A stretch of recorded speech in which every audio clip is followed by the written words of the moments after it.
Hi, I'm doing another video. This time it's Jeff Bezos, and he's back in the news. Sort of. Don't know if this is good or bad. You be the deciding judge after you listen to this. Oh, before I go any further, if you like my videos, leave a comment in the below the video. If you think that I have anything that's of decency to offer, subscribe. If you think I can do something better, let me know. If you have an idea for a thing that I can talk about and give my opinion on, let me know. Anyway, Jeff Bezos shopping for swanky apartment in New York City. Jeff Bezos may have ditched Long Island City as Amazon's landing spot, but he is still in love with New York. The newly single Amazon chief was spotted house hunting in the Big Apple and is looking to drop around $60 million for a pad, sources tell the New York Post. $60 million for an apartment, or for a condo, or whatever he's buying. $60 million.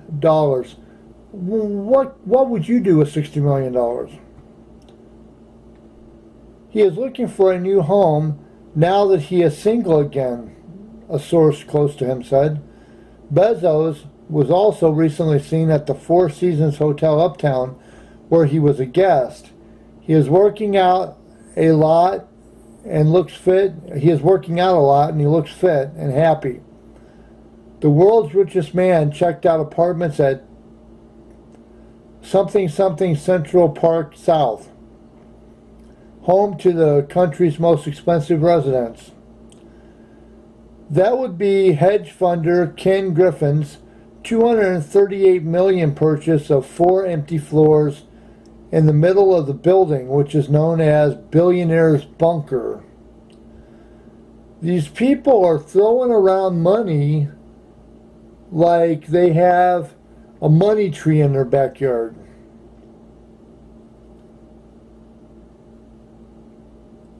Sting and Trudy Styler also bought in the building, as the Post previously reported exclusively.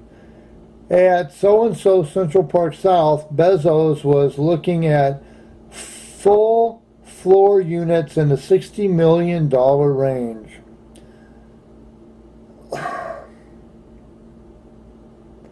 When is it going to end? When is enough going to be enough? Don't get down on me. I'm not against people becoming rich. I'm not against people having money.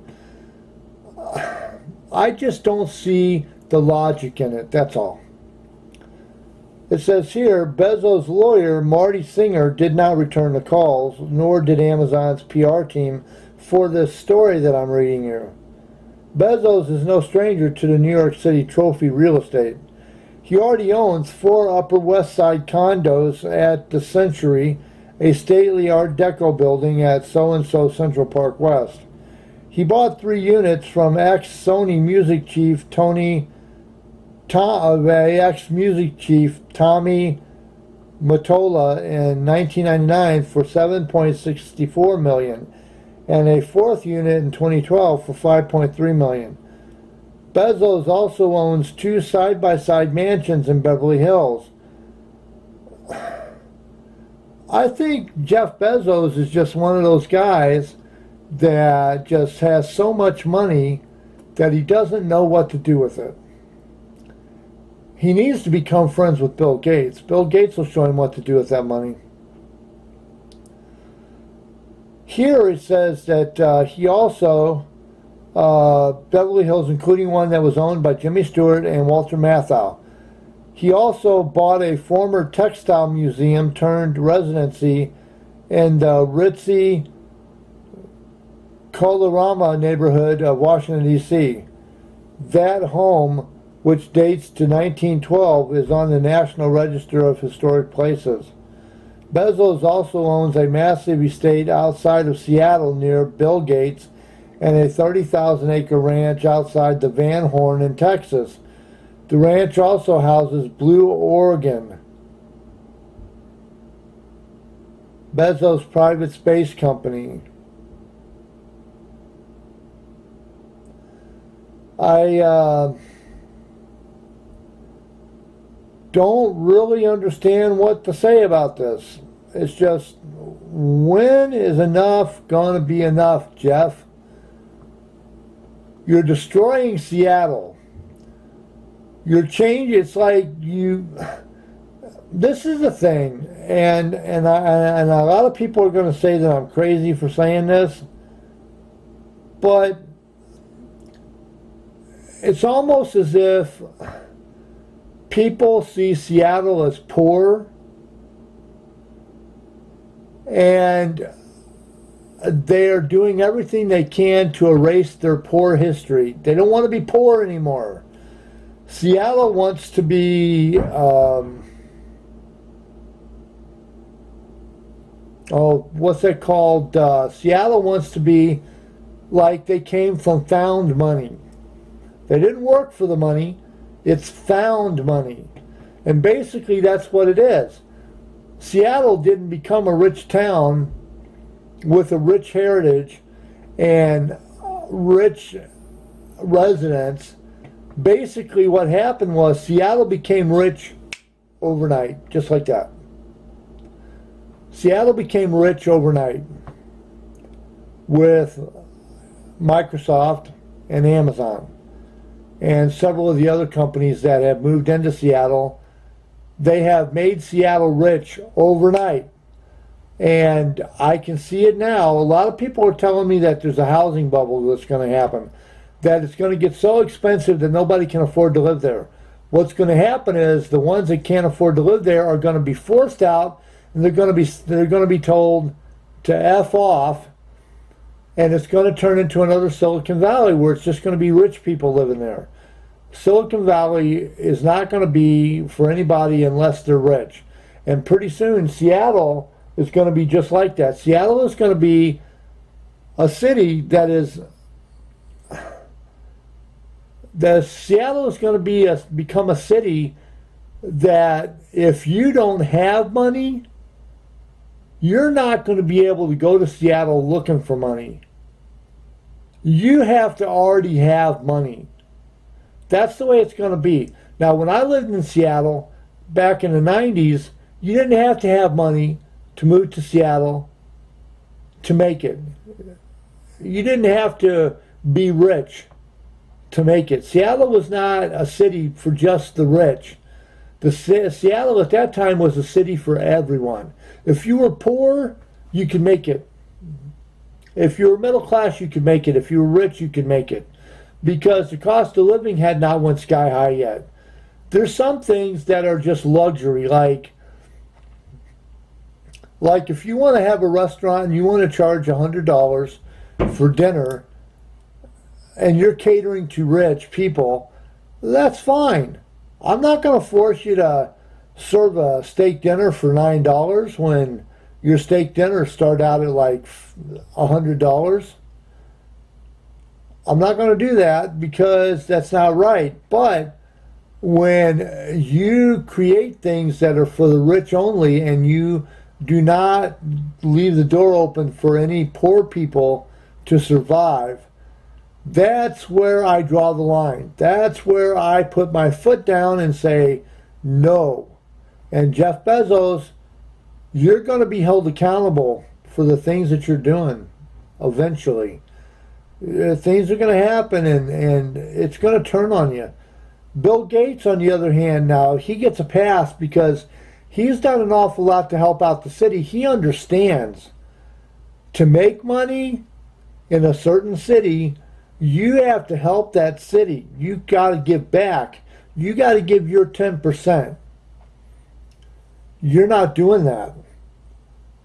I could be wrong here, but I don't think that you have done anything to help the city of Seattle and surrounding areas. I don't think you've ever done anything to help anyone. And I'm very frustrated about that. I'm not for sure exactly where I'm going with this video, except for the fact that for the simple fact that Jeff Bezos has kind of taken the area and kind of just confiscated it, and what's that called, where you take something and you stolen intellectual property?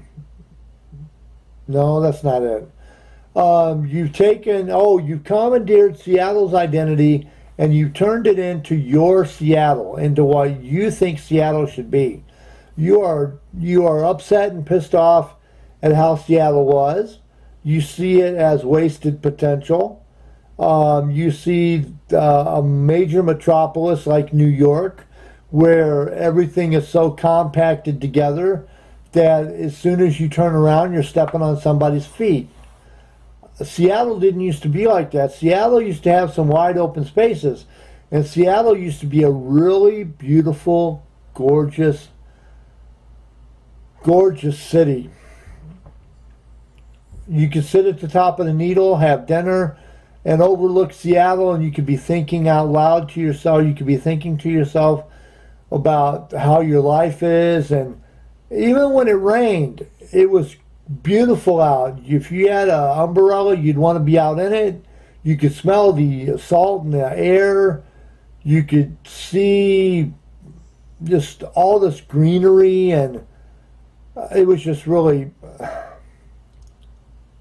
it just breaks my heart not being able to go back to Seattle, because I know that the Seattle that's there now is not the Seattle I fell in love with. That's not Seattle.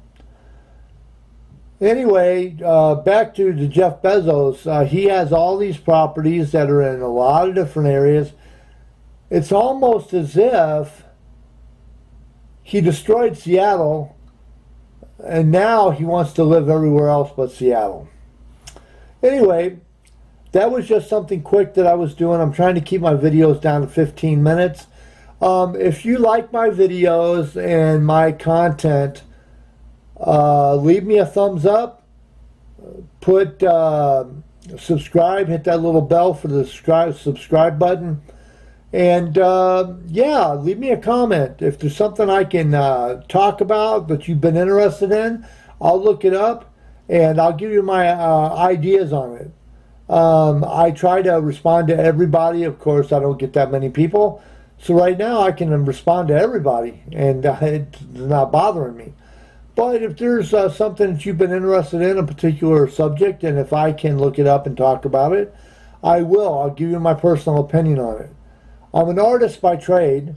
That's my thing, artwork. But I'm also, I'm an artist by trade, but I also like to dabble in video, like I'm doing here. I take photographs too.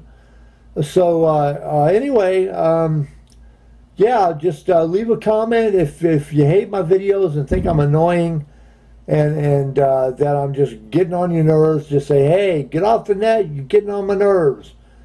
Explain to me why, and we might be able to strike up a deal. Anyway, this has been All Things Considered, because I consider all things. Have a good night, Seattle, and all points beyond.